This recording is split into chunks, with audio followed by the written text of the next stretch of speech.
guys, welcome back to my channel, and it is your girl Jistria, and today you guys, I have a story time about the time that I almost let myself fall back into the same old of saving men who did not want to be saved, and after I saved them, they got into a better place, would probably leave me or diss me or show that they did not care. So for the sake of this story time, I'm gonna call him Tyrone. So I met Tyrone at karaoke night, and during karaoke night we got so we didn't get drunk, but you know, he was just like, we had so much fun that he was like, oh, just come home with me. And I spent the night, and the girl was backed up, so you know, some things happened. And I'm grown, bitch. I can say it. I fucked the man, okay? And so me and Tyrone, we were actually cool afterwards. And I think I came back to his house like 2 days later, and we were kicking it. We were chilling, and he just started opening up to me. And when I say he just started opening up to me, like, we were talking like on a constant basis. And it was cool. Like, I was finding out stuff about him. I really wasn't being open. Like, I would say certain things, but I wouldn't like give like all the details or whatever. I was like, oh, you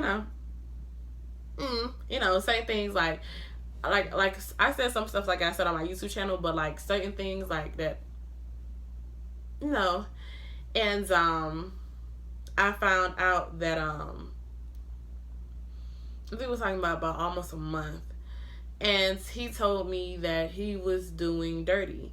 I didn't know what the fuck dirty was. Actually, I kind of did, but I wasn't thinking like dirty, whatever. So he had, I seen it, and he had like coke, and I was like, coke? You doing drugs now? You know? Because to me, how I feel like marijuana is not a drug. But, that's just my opinion. But that coke and them perks, baby, you want them drugs, baby. You want them drugs bad, baby. So when I told him about it, I was like, look, you know, certain things not going to be, you know, given anymore, like my time and to eat off the coke. And he was like, you know, whatever. And I was like, look, I don't want to, you know, and I almost caught myself like catching feelings to somebody without a title or the same commitment level back to me. So I was like, you know what? It's not my life. You know, it's not for me to control. It's not for me to step in. You know, it's not for me to be like, oh my gosh, you know, I need to help you get off the coke or whatever. So he had this little business endeavor that he wanted my help with. And for those of you who do not know, I am great at helping people with their business. And honestly, like, getting them further than what they ever thought they could get to. Trust me, I'm exes with businesses. I can do that. I can go say that, sis. I can go say that because it's true. It's big fact, though. So who gonna check me, boo? Who gonna check me, boo? Who gonna check me? Who gonna tell me I'm lying? Because if I'm lying, I'm flying, and I ain't flying yet. You see wings? Nope. So I was just giving him like some advice. And I think the last time, like, we were like stepping apart from each other, and I kind of knew like we weren't getting along like we should have been getting along. And because like things got like really weird, because like after I found out he was doing coke, like he started to unravel. And he still had pictures of his ex-wife. He was showing me signs of afraid of commitment in relationships. He was showing signs of weakness and not being able to stand up for himself. Like, he was a hard worker, but as a man, like, he couldn't like stand up for himself. He showed signs of low self-esteem and just a lot of stuff. And it was just like a bunch of red flags just like popping up like after I found out he was doing coke. And I was just like, oh gosh, like, I don't want to, you know, give up on this person. And somebody was like, I don't know why you still talk to this dude or whatever, and I don't know why you're around this person. I was like, I'm around this person because I want to be around this person, and I feel like I give you lots of chances, so I feel like I can give this person lots of chances too. And that person just shut up, and he was like, you know what, all right, cool, bet, say less. And then it got to the point where I was just like,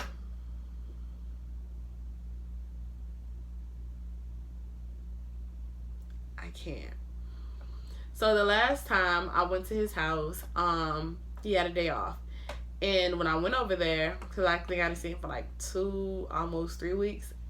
Actually, we talked for a little bit over than a month. Look at the kid, look at the kid, look at the kid, look at the kid. But yeah, I didn't see him for like 2 weeks, almost going on 3 weeks. So I was like, okay, I'm gonna go see you on your next day off, which was a Monday.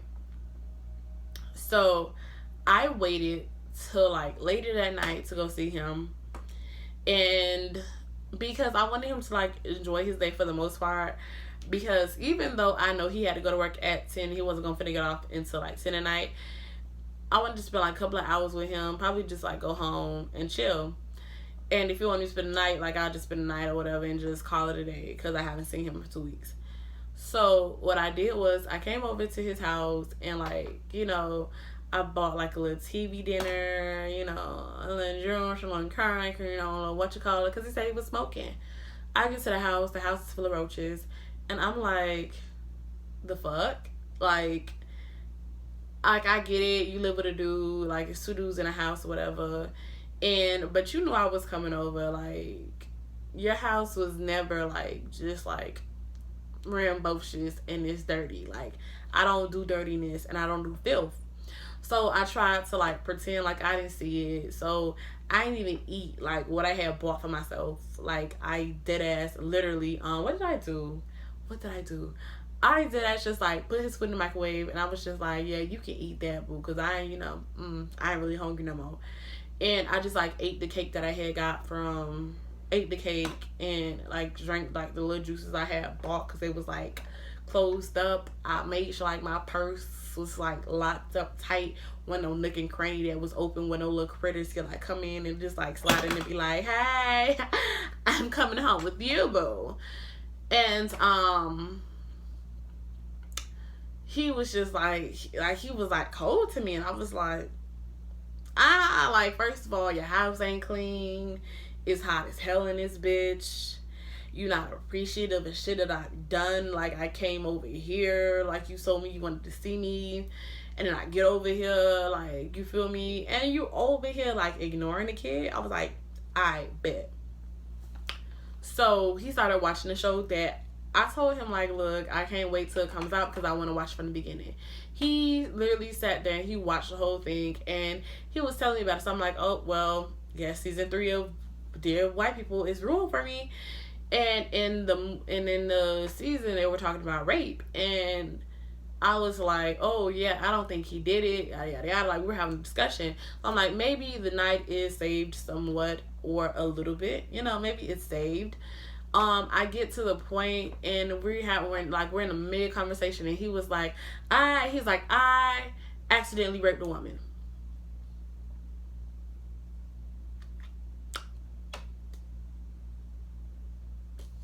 And I'm just like, And then so he asked me, so I got like, And I like caught myself because I didn't want to say nothing. And when I get like a little flustered or upset, I like, okay.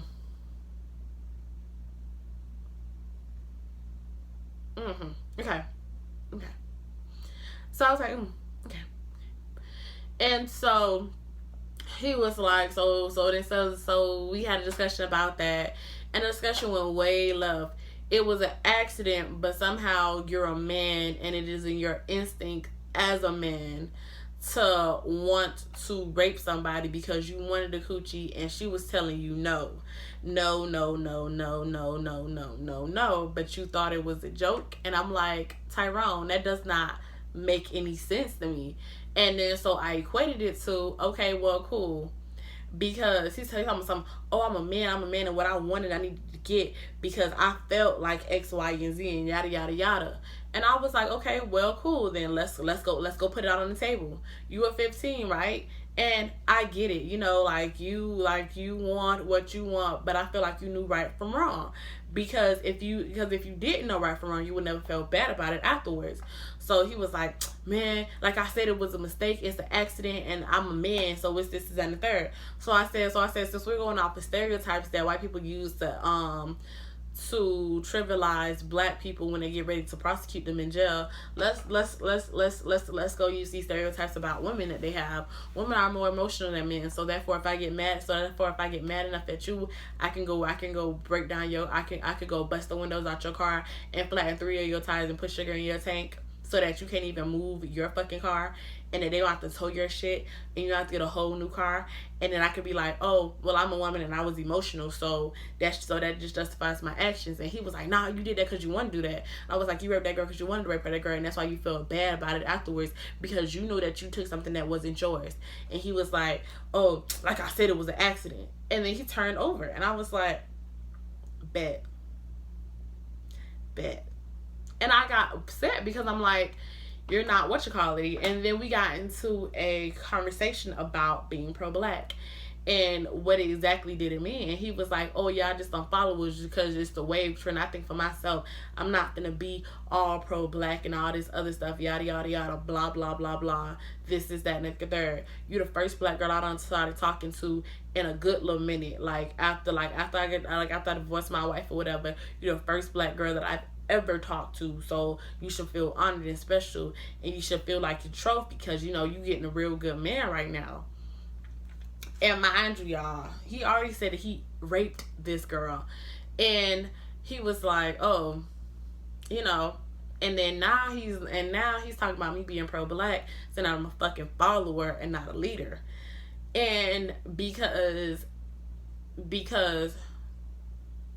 I'm here for black people first before any other race, because first off, before I'm anything, I'm black. Okay? I'm Pan-African bitch. And then I'm woman. And it makes no sense for me to go outside my race and be like, oh my gosh, I'm gonna uplift white people first. I'm gonna go support I want the money that I have, I want my money to stay in the community as many times as possible. I want it to rotate as many times as possible. I want to link up with black businesses so that black businesses can succeed. So my black children can go see black businesses actually succeeding and doing great. I want to see all of these things. I want these things, and this makes me pro-black. I want to marry a black man so I can have black children, so my black children see what black love looks like. Like they can see interracial love. They see that shit every fucking day, because they're somewhere out there, there's a black person who cannot stand the fact that they're black, and they're trying to take out their DNA by going out and doing other things. And I just got totally sidetracked. But he basically called me a follower and said that it wasn't loyalty but me following. And so I pulled up the fact that he told me something, and I was like, look, I feel like this. You can say that I'm being a follower and not a leader because I don't have my own, because you feel like I don't have my own mind, that you feel like I just did this. I said, but I did this on my own mind. I did this because I wanted to do this. You're sitting there and allowing certain situations to do this. That's not you being a leader, that's you being a follower, because you don't want to be by yourself and alone. And then he was like, you know what, whatever. And then he turns over, and then I was like, you know what, whatever, I'm gonna go. And then he was like, oh, you can go, because I don't care if you leave or not, whatever. It's not my problem. It's not my business. I don't care what you do. This is that and the third, because just like going off. And I was like, he was like, I feel like you attacking me. I don't know, you feel like I'm attacking you. So I'm not attacking you. We're having an open discussion about something. And it went a little left, because you came out the woodworks and you told me that you raped somebody because it's in your DNA as a man, to when you're in it to take it, even though the person is telling you no. And but before, it's not concise and lining up, and you're saying that you didn't do it again, but you're getting upset with me because all I'm doing is just sitting here talking to you. And if you want me to leave, then I'll leave. So when I was getting ready to leave, he wanted to lay on me, talking about something. Oh yeah, I just want to talk to you, and I just want to, be all like, no, like, don't get lovey-dovey when I'm about to start leaving now. So he's talking about something, I can't get no hug, I can't get no kiss. Like, sir, you just said I was attacking you and turned over on your side and started ignoring me. And this is supposed to be equivalent to me, like, oh yeah, whatever, like, oh man, like I'm supposed to be like, oh man, I'm just so happy that you told me the truth, because most people wouldn't tell me the truth in these things. But it's like, I expect the truth. So since I expect the truth, you telling me the truth does nothing for me. It does nothing for me when you sit there and you lie. And then when you have this mindset, like, I can't get with it and I cannot save you, because if I try to save you, I'm going to die and you're going to live, because I'm going to have to sacrifice myself to get you to where you need to be at again. I can't help you with your coke addiction. I can't help you with your trust issues. I can't help you get over your stuff. These are problems that you have to solve on your own. And it's not that I don't love the black man or I care enough for the black man or but I refuse to sit back and let them do bullshit again and again and again and again and again. Like, you have to grow up. You have to accept responsibility. You have to take on the whole ideology of what it is and what it is not. You have to be brave enough and bold enough to say that, yes, I was wrong about this situation, and yes, I was wrong in this situation. Not have an excuse for your actions and your behaviors. I don't have an excuse in the actions. I don't have an excuse for my behaviors, for my bad behaviors that I had as a child. I accept it and I move forward from it. And you cannot accept it and move forward from it if you sit there and you make up excuses, and then when it's convenient for you to say, oh, that I'm attacking you because you don't want to have a discussion no more, but then all of a sudden, if I'm attacking you, why would you want to hug me? Why would you want to be laid up and booed up next to me if I'm attacking you? It's not fair to me.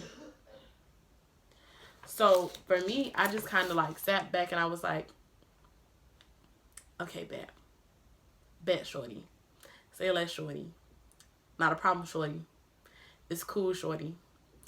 And I went home, and after I went home, like, he didn't text me to see if I got home safe. He didn't call me to see if I got home safe. He didn't call me for the next 3-4 days. And I said, oh, I see what it is, and I see what it is not. Because even if you're upset with me, you still would check to see if I made it home safely. And even and that night, I was like, you know what? Even though even though I'm flustered with you, I really, hope you have a good day at work tomorrow. I didn't get nothing back in return. So that showed me that I would be putting my effort into something that didn't really care about me or only liked me because I was available and we shared like some of the same ideologies on certain things. And that we both had a sense of a certain level of intellect. And just because you meet somebody's intellect level doesn't mean that you meet their maturity growth level. And we weren't, no. That is the story time about Tyrone and how I almost felt for almost ended up saving somebody else at the expense of my own life and my own happiness. Like, I just can't do that no more. Not again. Not again. Y'all make sure y'all follow me on social media down below, you guys. I be popping on my Snapchat a lot. You feel me?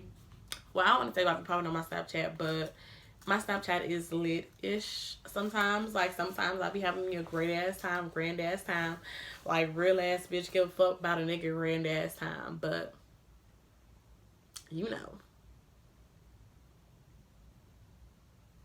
See that eyebrow?